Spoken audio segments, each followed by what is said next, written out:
Assalamualaikum warahmatullahi wabarakatuh.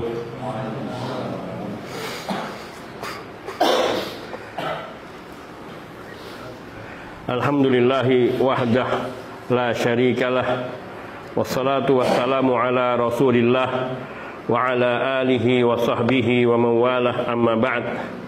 Akhwani fid din, azani Allah wa iyyakum jami'a wa rahimani wa rahimakum. Kita melanjutkan masih makila fi katmi ba'dil ilmi lil maslahah wa adami basihi li kulli ahadin. Ini sedikit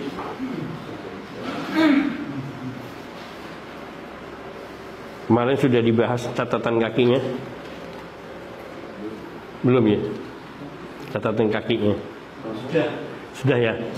Nah, berarti masuki halaman berikutnya.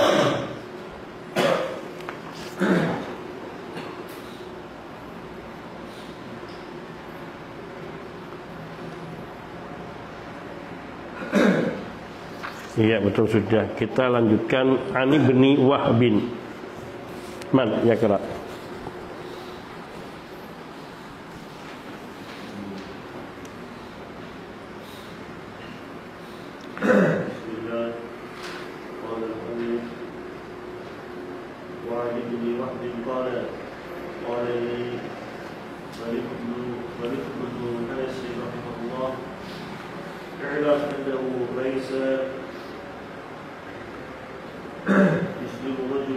Yaslamu rajulun hadathun bi kulli ma sami'a wa la yaqumu imaman hadatha bi kulli ma sami'a.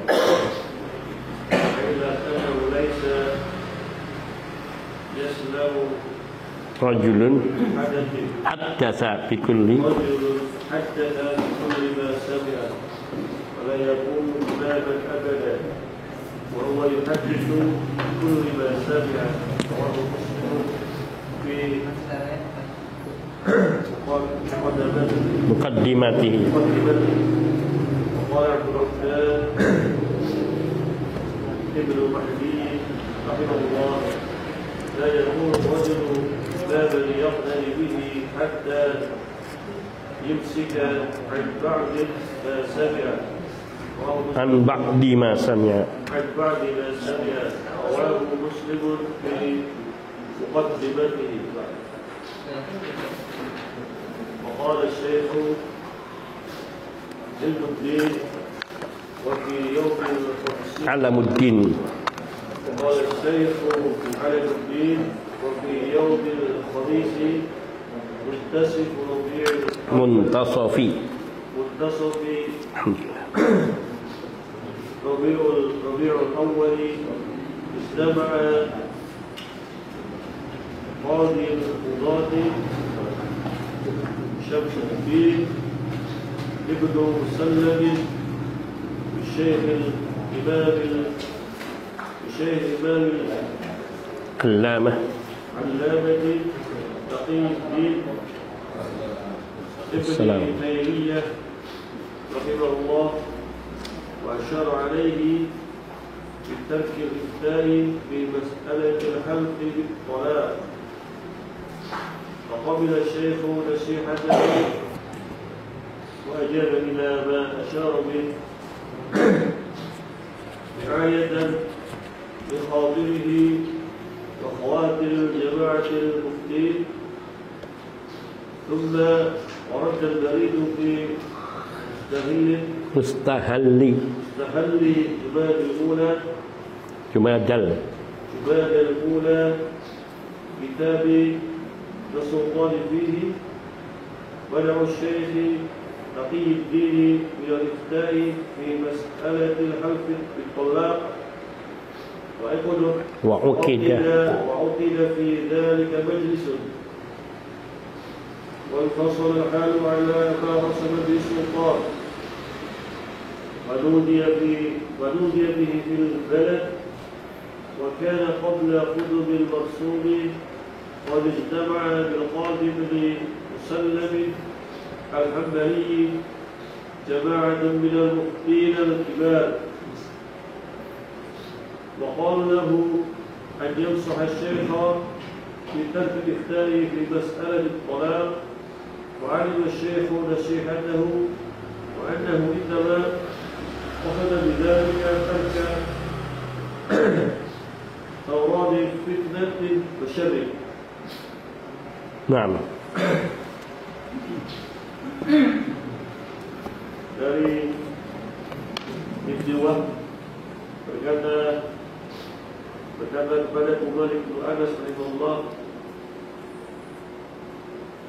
ketahuilah bahwasanya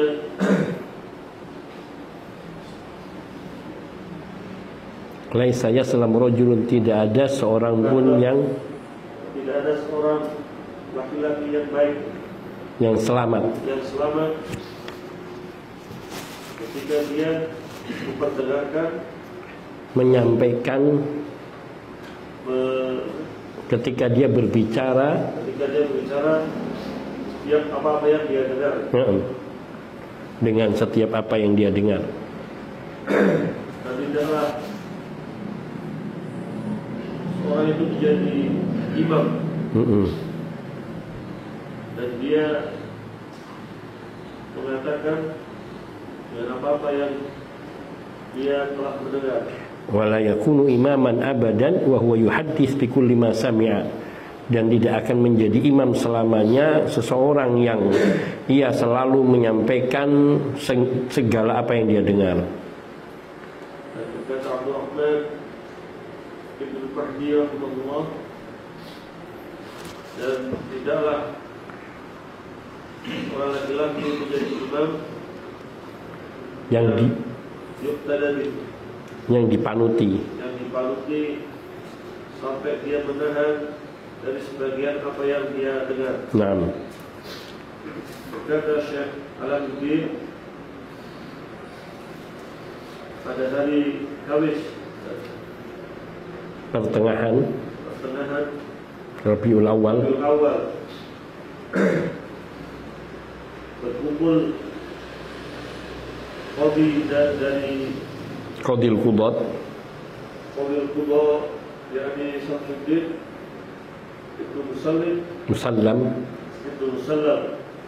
dengan Syekh Al-Imam Al-Allamah Taqiyuddin Ibnu Taimiyah rahimahullah. Dan beliau mengisyaratkan atasnya dengan meninggalkan fatwa dari persoalan sumpah tolak. Ya. Maka beliau maka Syekh menerima nasihatnya. Nah, nasihat dari Qadhil Qudat Syamsuddin, dan menjawab kepada apa yang wa asyara wa ajaba, dan menerima wa ajaba, dan menjawab, memenuhi kepada apa yang beliau isyaratkan dengannya, apa yang disyaratkan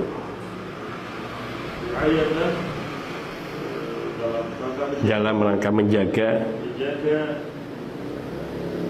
hati, menjaga perasaan beliau,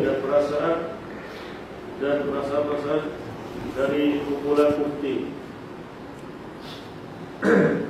Kemudian waradal barid sampailah surat di Mustahali Jumadal Ula, di awal bulan Jumadil Ula. Surat dari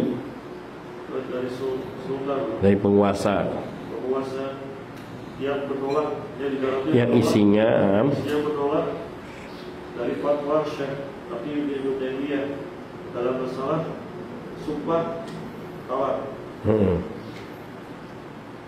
Tidak majlis, maka telah diadakan, dilaksanakan majelis dilaksanakan sebuah majelis berkenaan dengan masalah itu. bermaslahan ala masalah di sultan, maka keadaan infasal al-hal itu keadaannya terputus atau diputuskan sesuai dengan apa yang ditulis oleh As-Sultan, dan hal itu diberitakan di negeri.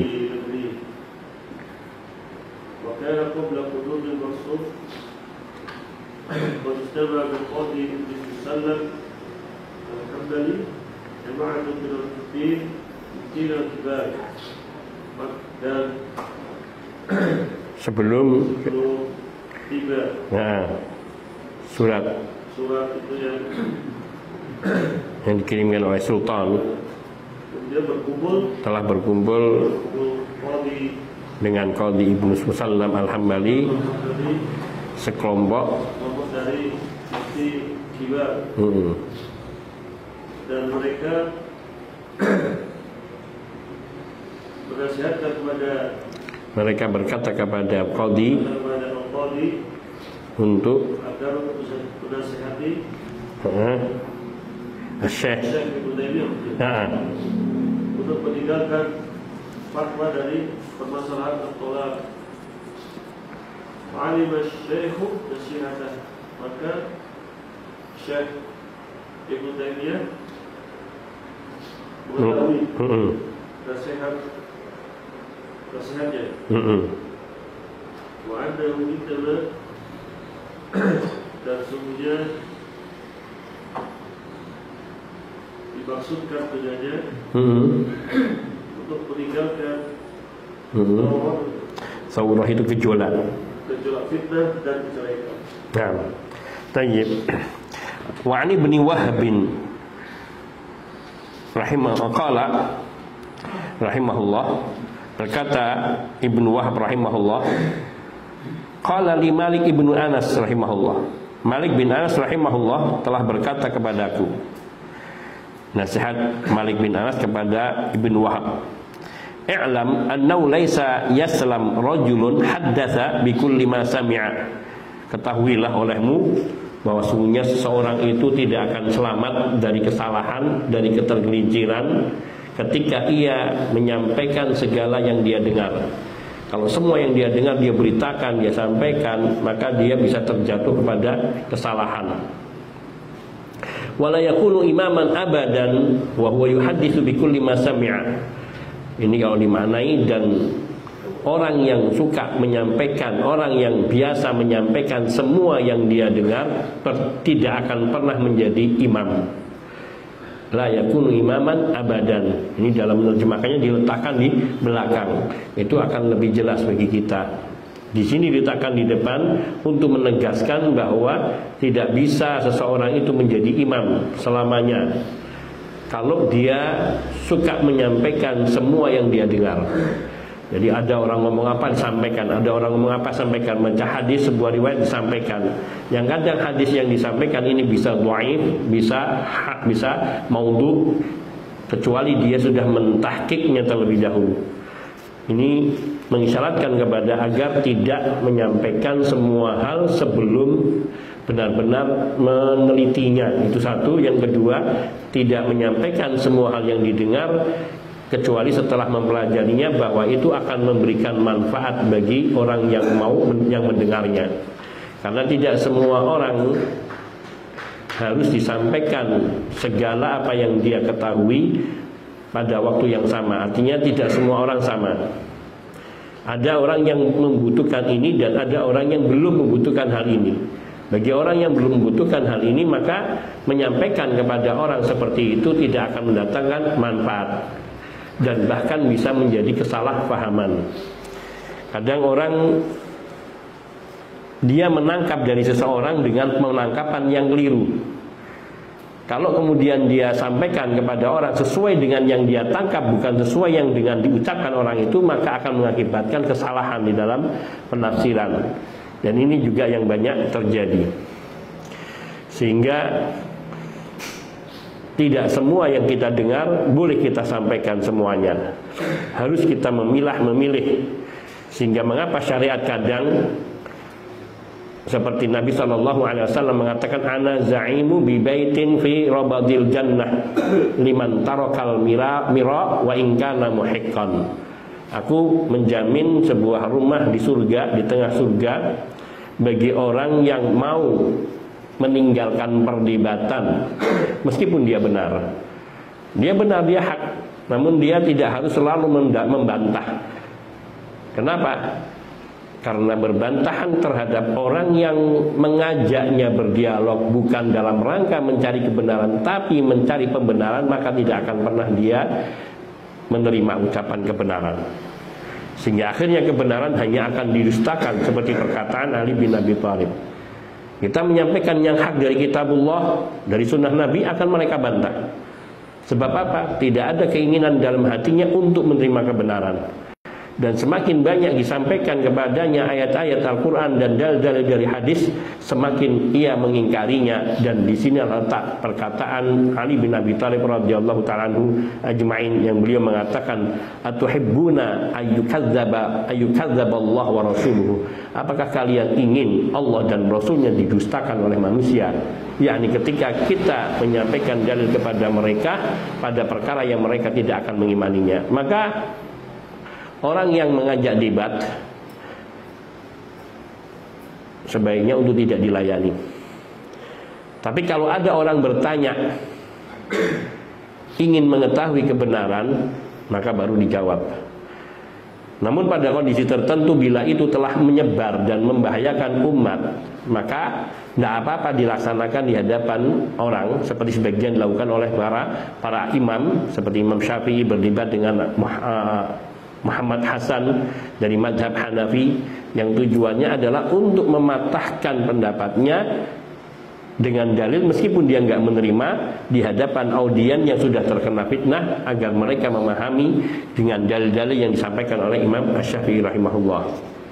Namun hal itu tidak selalu. Tapi yang paling tepat adalah mengikuti perkataan Nabi SAW,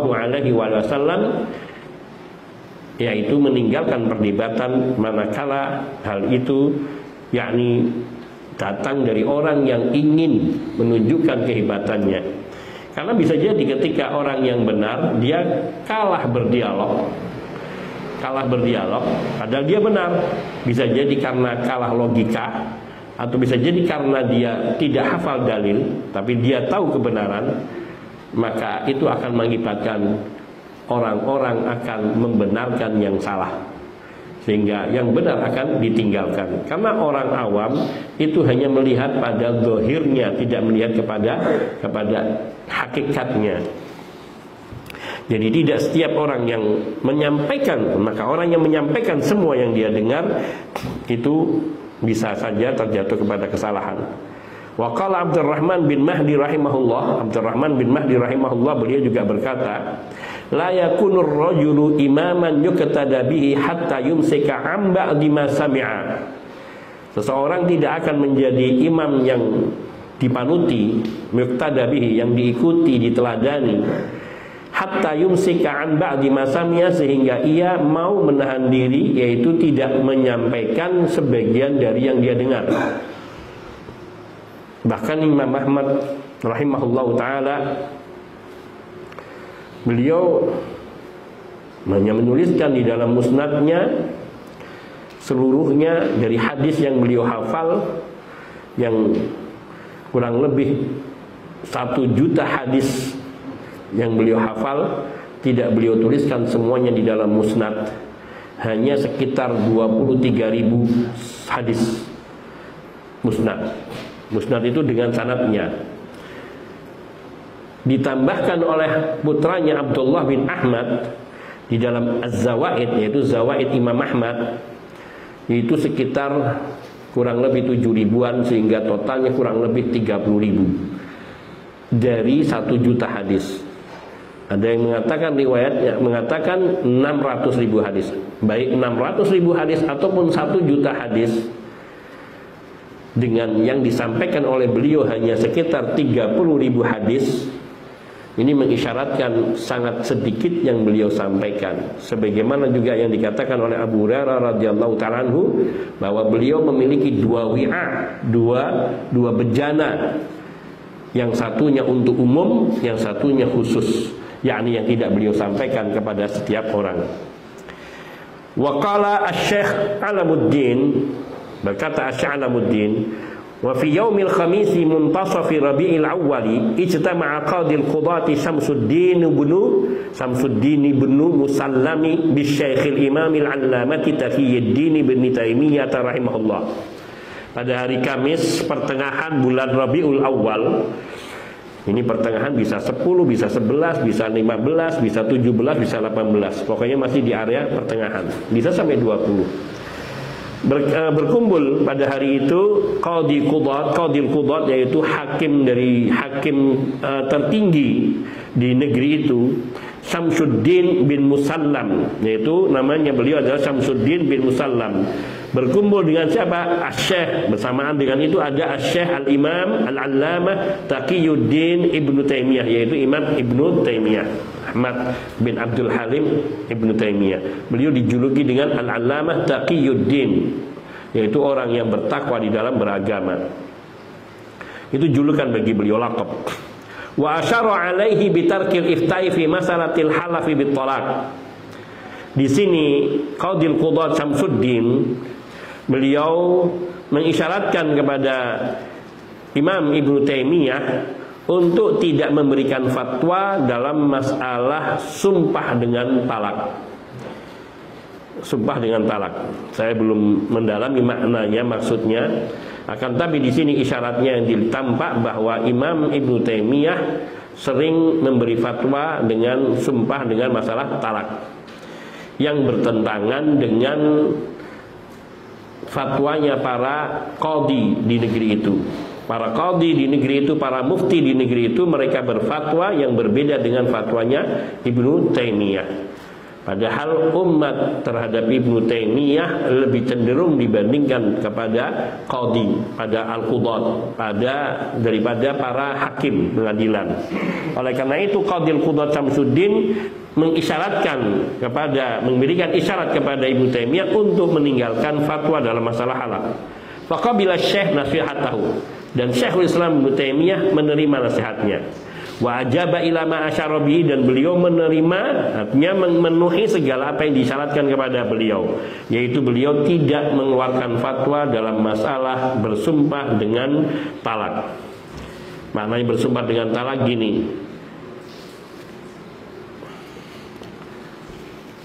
saya bersumpah jika sampai saya tidak begini dan begini, maka istri saya terjatuh talaknya. Nah, itu namanya bersumpah dengan talak. Nah, ini bagaimana hukumnya? Nah, itu beliau memberikan hukum ketentuan yang berbeda dengan para qadhi. Maka para qadhi, termasuk diwakili oleh Qadil Qudat, memfatwakan untuk tidak, yaitu berfatwa dalam masalah, yaitu masalah bersumpah dengan talak. Apa yang dilakukan oleh Ibnu Taimiyah rahimahullahu ta'ala, menerima nasihat Qadil Qudat, meskipun itu beliau tetap berpendirian apa yang beliau katakan itulah yang menurut beliau paling benar. Namun riayatan li khatirihi wa khawatiril jama'al muftin, beliau sengaja menerima nasihat itu dan tidak akan berfatwa dengan dalam masalah sumpah talak itu untuk menjaga perasaan daripada Qadil Qudat Syamsuddin dan juga perasaan-perasaan para mufti yang mereka juga ikut berkumpul pada waktu itu di negeri itu, yang mereka suka dimintai fatwa atau meminta fatwa resmi. Summa warada al-baridu fi mustahali Jumadal ula bi kitabin min as-sultan fihi man'u Syekh Taqiyuddin min al-ifta' fi mas'alatil halaf bit talaq wa uqida fi dzalika majlisun. Kemudian datang pos di awal Jumadal Ula. Mustahal itu awal itu bisa 1 sampai sebelum 10, kurang lebih seperti itu. 1, 2, 3, 5 sampai sebelum 10. Fi mustahali Jumadal Ula, dari awal-awal bulan Jumadal Ula, yaitu sebuah surat dari sultan, dari penguasa negeri, yang di dalam surat itu isinya larangan kepada Syekhul Islam Ibnu Taimiyah, Taqiyuddin Ibnu Taimiyah, untuk berfatwa dalam masalah sumpah talak. Wa uqida fi dzalika majlisun, dan telah dilakukan majelis yang membahas tentang masalah ini. Wan fasalal halu ala ma rasama bi sultan, maka keadaan menjadi tegas dengan surat yang disampaikan oleh sultan. Wa nudiya bihi fil baladi, dan hal itu yang diumumkan di semua negeri. Wa kana qabla qudumil marsum, dan sebelum datangnya surat yang ditulis oleh as-sultan, qad ijtama'a bil qadi ibni Musallamil Hambali jama'atun minal muftil kibar, yakni Qadi Ibnu Musallam Al-Hambali, beliau telah berkumpul dengan sekelompok mufti kibar yang di dalam majlis itu. Wa qalu lahu, dan mereka mengatakan kepada Al-Qadi Ibnu Musallam, para mufti ini, ayyan saha asy-syekha fi tarkil ifta'i fi mas'alati thalaq, agar menasihati kepada Syekh Islam Ibnu Taimiyah untuk tidak berfatwa di dalam masalah talak. Fa'alima Syekh nasihatahu, maka Syekh pun mengetahui nasihat dari Samsuddin ini, dari Samsuddin Ibnu Musallam. Wa annahu innama qasada bidzalika tarka saurani fitnatin wa syarrin. Dan Ibnu Taimiyah, sungguhnya beliau annahu innama qasada bidzalika, beliau memaksudkan dengan yang demikian itu, yaitu tidak berfatwa di dalam masalah tolak, karena pandangan beliau berbeda dengan mufti kebanyakan, karena untuk meninggalkan, untuk tidak terjadi gejolak fitnah dan gejolak keburukan yang terjadi di masyarakat. Di sini Syekhul Islam Ibnu Taimiyah lebih suka menerima keputusan daripada majelis para mufti untuk tidak berfatwa, meskipun beliau masih meyakini pandangan beliau dalam masalah inilah yang benar. Namun beliau tetap mungkin menuliskan di dalam kitab beliau dan tidak menyampaikan kepada umat. Wallahu taala a'lam. Ini disebutkan dalam Al-Bidayah wan Nihayah. Kita akan lanjutkan setelah adzan Isya biidznillah taala. Hadza wa sallallahu wasallam ala nabiyina Muhammadin wa alihi wa sahbihi ajmain. Walhamdulillahirabbil alamin.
Kubur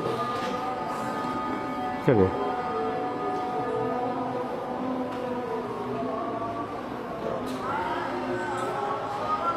Oh.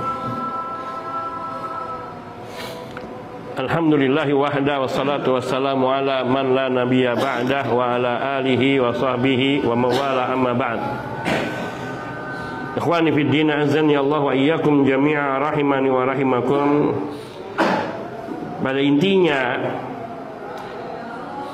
kisah dari Asy-Syaikh Alamuddin berkaitan dengan sikap Ibnu Taimiyah rahimahullahu taala menahan diri, tidak menyampaikan apa yang menjadi keyakinan beliau di dalam masalah talak demi memperoleh kemaslahatan di tengah umat.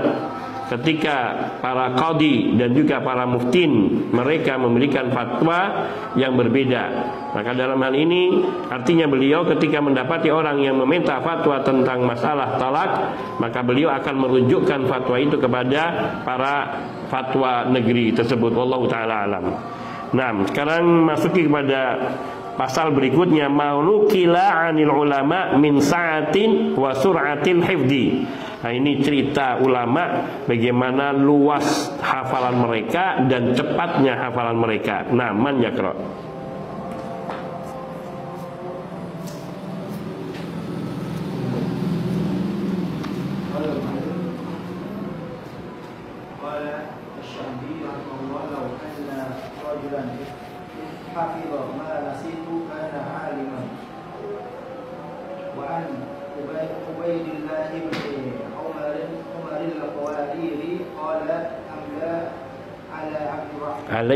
Alayya amla alayya Abdurrahman nubnu Mahdi rahimahullah ishruna alfi hadithin hifdhan wa an Ali ibn al-Madini qala kana ilmu Abdurrahman ibn Mahdi rahimahullah fil hadithi kasihat.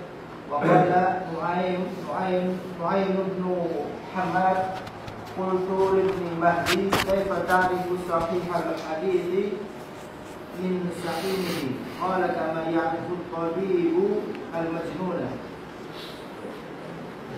Dari Asy-Syafi'i rahimahullah, seandainya seseorang menghafal apa yang telah apa yang telah aku lupa, maka sesungguhnya dia adalah seorang yang alim. Dan dari Ubaidillah bin Umar al-Khawariri, dia berkata, telah mengimla kepadaku Abdurrahman bin Mahdi hadis terbanyak 20.000 secara hafalan. Dari Ali bin Madini, dia berkata, sesungguhnya ilmu dari Abdurrahman bin Mahdi dalam masalah hadis seperti sihir. Dan berkata Nu'aim bin Hamad, aku berkata kepada Ibnu Mahdi, bagaimana kamu mengetahui kesahihan hadis dari keadaan sakitnya? Dia berkata, sebagaimana dokter mengetahui penyakit gila. Naam. Man nukila 'anil ulama fi sa'ati min sa'ati wa sur'atil hifdhi. Riwayat-riwayat yang dinukilkan dari para ulama mengenai keluasan artinya banyaknya hafalan mereka, wa sur'atil hifdhi, dan cepatnya mereka menghafal. Ini karena mereka sudah terbiasa menghafal. Orang yang sudah terbiasa menghafal dari kecil dibina, maka menghafal jumlah besar itu mudah, ringan. Ada orang yang dia lebih mudah memahami daripada menghafal atau menganalisa. Seperti misalnya orang belajar matematika, itu kan perlu analisa, hitung-hitungan, mikir. Nah, ada orang yang senang di hitung-hitungan, mikir, dan ada orang yang dia lebih suka menghafal.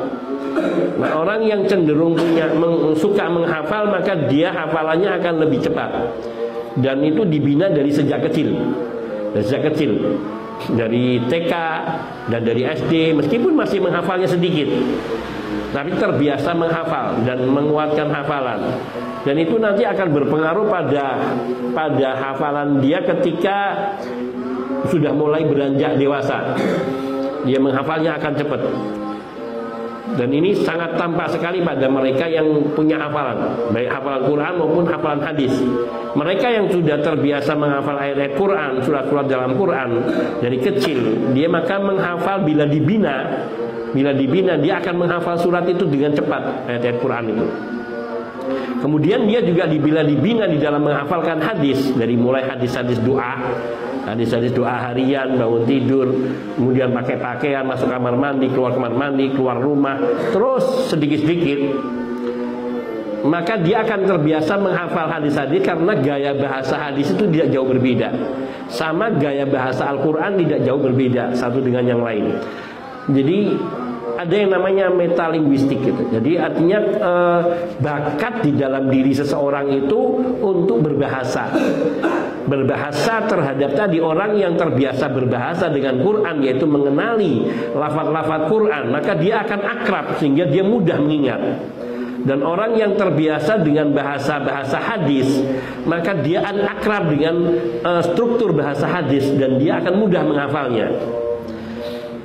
Maka kita bisa melihat bahwa orang-orang yang berada di daerah di Jawa, di Arab, di Timur Tengah, mereka yang berada di negeri ini dan negeri fulan berbeda-beda, itu memiliki gaya bahasa yang berbeda.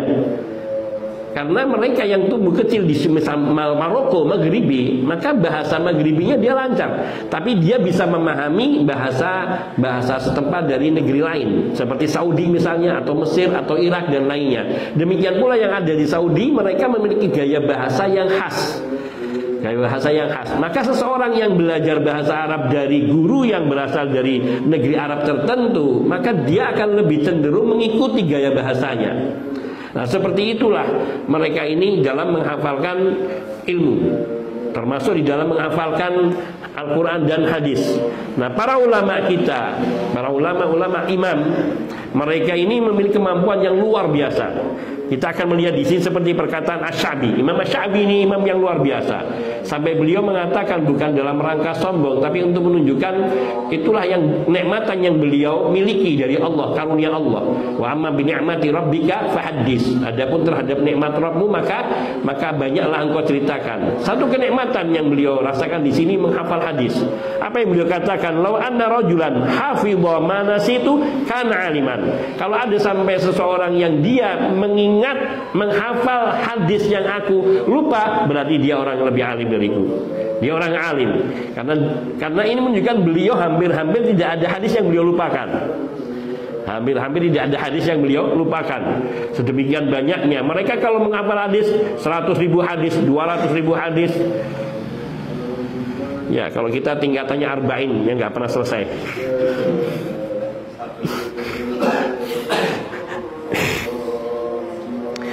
Nah, ini satu contoh.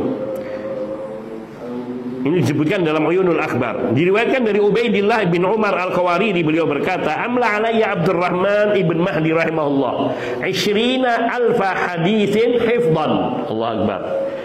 Ini Abdurrahman bin Mahdi, ini seorang ulama hadis rahimahullah, dikatakan oleh Abu Ubaid bin Umar Al-Qawariri, ini muridnya.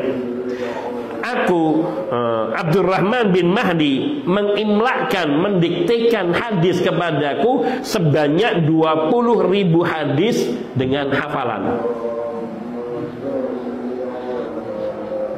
20.000 hadis dengan hafalan. Jadi beliau mencatat ini hadisnya yang diriwayatkan dari Abdurrahman. Artinya Ubaidullah bin Umar Al-Qawariri meriwayatkan hadis dari Abdurrahman bin Mahdi secara didikte beliau tulis itu sebanyak 20.000 hadis dengan hafalan tanpa melihat kepada kitab. Imam Bukhari aja dalam sahihnya itu paling 7.000. Imam Muslim kurang lebih sama, 6.000 sekian. Itu kalau dikumpulkan kutubus sittah itu terkumpul. Nah, padahal di situ ada riwayat yang sama, satu hadis yang diriwayatkan oleh mereka yang dalam kitabnya sama. Jadi hadis di dalam kitab-kitab terdahulu itu sangat banyak sekali. Nah, kita mungkin 6 kutubus sittah. Ada lagi nanti selain kutubus sittah, ada Al-Jamil Shaghir. Al-Jamil Shaghir itu sampai berapa puluh ribu hadis. Dan juga yang lain. ada Al-Jami'ul Kabir, itu lebih banyak lagi. Ini Abdurrahman bin Mahdi, setidaknya itu yang diriwayatkan oleh Ubaidullah bin Umar Al-Qawariri. Sekarang diriwayatkan Ali bin Al-Madini, beliau meriwayatkan dengan bercerita, karena ilmu Abdurrahman bin Mahdi fil hadis kas-sihri. Apa kata Ali Al-Madini? Ilmunya Abdurrahman bin Mahdi di dalam ilmu hadis itu seperti sihir. Ini suatu ungkapan yang sudah tidak bisa lagi dilukiskan dengan kata-kata. Bagaimana sihir-sihir itu bisa hampir menguasai semua. Artinya begitu cepatnya, kalau ada masalah apa dia keluar hadisnya, seperti sihir. Ada masalah apa keluar hadisnya, ada masalah apa keluar hadisnya. Bayangkan 20.000 hadis minimal, 20.000 hadis minimal yang disebutkan oleh Ubaidullah bin Umar Al-Qawariri. Ini jadi kalau bicara itu pembicaraannya itu kalau dikasih dalil maka keluar dalilnya semua, setiap kalimat, setiap masalah. Tentang ini keluar dalilnya, tentang ini keluar dalilnya, tentang ini keluar dalilnya. Ini kira-kira khutbah beliau mungkin dari pagi sampai siang atau sampai malam nggak selesai. Karena tadi seperti sihir tadi, keluar semua yang beliau miliki di dalam setiap perkataan. Sehingga seandainya beliau berkata semuanya dengan hadis Nabi, itu sudah mencukupi, tidak perlu diterangkan. Karena hadis ini akan diterangkan dengan hadis Nabi yang lainnya. Hadis ini akan diterangkan dengan hadis Nabi yang lainnya. Sehingga hampir tidak pernah lepas daripada riwayat-riwayat. Ini Ali bin Al-Madini. Pernah diriwayatkan dari Ali bin Al-Madini, berkata pula Nu'aim, ini riwayatnya dari Ali bin Madini juga. Berkata Nu'aim bin Hammad, qultu li Ibni Mahdi, aku pernah berkata kepada Ibnu Mahdi, kaifa ta'rifu sahihal hadits min sakimihi? Kamu bagaimana mengenali hadis yang sahih dari yang dhaif? Sakim di sini sakit artinya dhaif. Bagaimana engkau bisa mengenali hadis ini sahih atau dhaif? Apa jawab beliau? Kama ya'rifut tabibul majnun. Seperti seorang tabib yang tahu ini orang gila. Artinya apa? Begitu gampang seorang dokter jiwaan untuk mengetahui ini orang gila. Seorang dokter psikiater, psikolog tahu orang ini gila dengan hanya beberapa pertanyaan saja sudah langsung kelihatan. Atau dengan gerak-geriknya saja sudah tampak bahwa orang ini nggak sehat, gila. Nah, seperti itu Abdurrahman bin Mahdi mengetahui hadis ini sahih atau tidak hanya dengan membaca riwayatnya atau sanadnya, dibacakan sanadnya kepada beliau, maka beliau tahu riwayat ini dhaif, riwayat ini sahih. Allahu Akbar. Termasuk Imam Bukhari, nanti mungkin kita akan temukan di sini bagaimana Imam Bukhari di hadapan para guru-gurunya yang banyak, yang mereka membacakan riwayat dengan sanad dibolak-balik dan matan dibolak-balik. Sanadnya dibolak-balik, kemudian ditemukan dengan matan lain, maka Imam Bukhari bisa membetulkan semua. Sanadnya ini, kemudian matannya bukan itu tapi yang ini. Sanad yang ini adalah matannya seperti ini. Mungkin ada, insya Allah kita akan melihat hal itu. Nah, manyakra ba'dahu, sedikit, nggak banyak-banyak ini. Oh, ini lumayan banyak. Saya cukupkan sampai di sini. Ini bisa satu pertemuan ini. Hadza wa naktafi wa sallallahu wasallam ala nabiyyina Muhammadin wa alihi wa sahbihi ajmain walhamdulillahi rabbil alamin. Subhanakallahumma bihamdika asyhadu an la ilaha illa anta astaghfiruka wa atubu ilaik. Assalamualaikum warahmatullahi wabarakatuh.